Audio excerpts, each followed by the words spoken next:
This is Optimal Living Daily, episode 1660, 6 Ways to Find Joy When Nothing is Going Right, by Michael Blankenship of GetYourGustoBack.com. And I'm your narrator, Justin Wallach, reading you blogs every single day of the year. And we have 5 shows where we cover different topics. Search for Optimal Living Daily wherever you're hearing this to find all 5 of our shows. But for now, let's get right to it as we optimize your life. 6 Ways to Find Joy When Nothing is Going Right, by Michael Blankenship of GetYourGustoBack.com. It's easy to be positive when times are good, but what about when times are bad? What about when money is tight, relationships are shaky, health is questionable, the future is uncertain? How do you stay positive when you feel out of control? How do you experience joy when it all seems hopeless? That's what we're going to talk about. First, a story. Meet Sydney, whose daughter has leukemia. From close to the moment that Harper was born, she was sick. At first, Sydney, a 21-year-old mom with a love for art and a contagious personality, chalked it up to normal off and on child illness, which until one particular night is all it seemed to be. But when a 10-month-old Harper woke up screaming in pain with a fever of 103, pale as a ghost, Sydney rushed her to the emergency room. A few tests later, the doctor said, "I have some news that you're not going to want to hear." Sydney's heart dropped into her stomach. "What is it?" "Your daughter has leukemia. She has cancer of the blood, bone marrow, and spinal fluid." After that ER visit, Sydney and Harper didn't go home for 8 months. They stayed in the nearby Ronald McDonald House.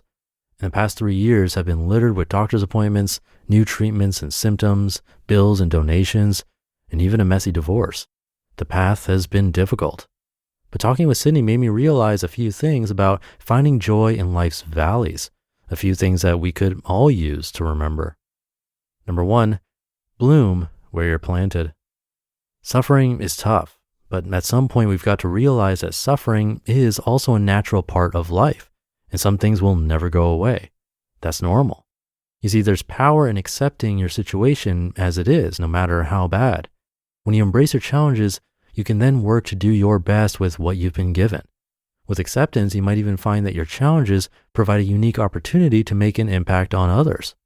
No matter who you are, no matter what you're going through, you've got to bloom where you've been planted. That's your only option. Number 2, just show up. You'll have good days and bad days, and sometimes all you can do is show up. But that's okay. On difficult days, showing up is itself an act of bravery. So if that's all you can do today, give yourself grace. Show up, do what you can do, and remember that there's always tomorrow. Number 3, drop an anchor. When the seas of life are treacherous, you've got to drop an anchor. And your anchor can be anything that gives you a sense of control. At times, Sydney's anchor has been painting. At other times, eating a specific meal. Whatever you have control over, cling to that. It could be waking up at a certain time, drinking coffee, writing, or any other positive habit that gives you a sense of control. Number 4, find joy in creative expression. There's something really meditative about creative expression. Putting headphones in, listening to good music, and painting, drawing, writing, or even putting Legos together. Even 30 minutes of creative expression can lower your anxiety, quiet the crazy monkey in your head, and help you stay positive in uncertain times. Number 5, focus on others. When times are tough, the last thing you're going to think about is helping other people.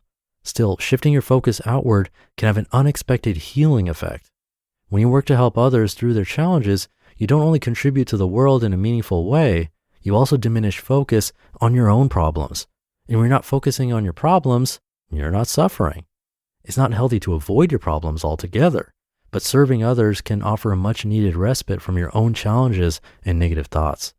For Sydney, this meant creating her online personality, Marvelous Myrna, as a way to practice her art and help others going through similar difficulties.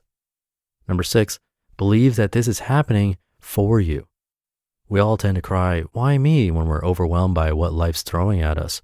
And while that's understandable, it's also not good for our mental health.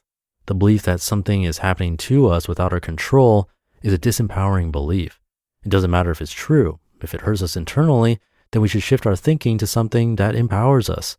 Sydney believes that this is happening for her, for others, and even for Harper.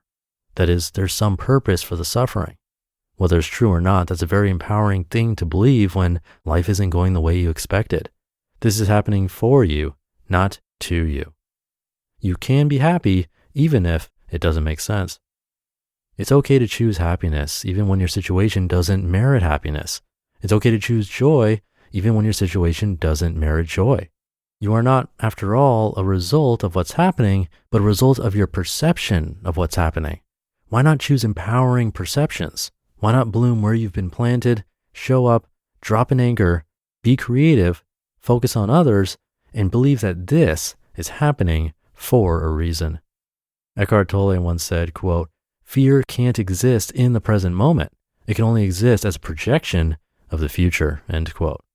So breathe. This very moment, you have nothing to be afraid of.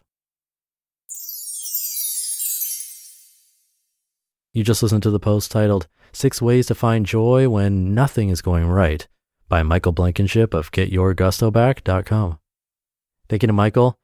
For me, number 5 is huge. I'm a big believer that focusing on others when things aren't going right or when you're anxious, that's a good place to start. When we're anxious especially, we're completely focused inward. We're Googling symptoms or solutions.